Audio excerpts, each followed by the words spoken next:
Ka nisur procesi për prishjen e stacioneve të vjetra të autobuseve në qytetin e Shkodrës. Sipas autoriteteve përkatëse, këto struktura do të zëvendësohen me stacione të reja bashkohore, të cilat do të ofrojnë edhe kushte më të mira për qytetarët.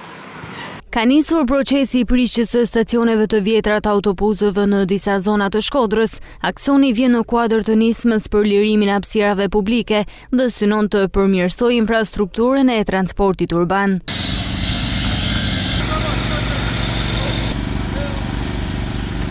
Sipas autoriteteve vendore, stacionet ekzistuese të cilat janë amortizuar prej vitesh nuk plotësojnë kushtet për siguri dhe komoditet për qytetarët. Stacionet e vjetra të autobuseve do të zëvendësohen me struktura të reja dhe bashkohore, që do të ofrojnë kushte më të mira për pritjen e qytetarëve dhe një pamje më moderne të qytetit.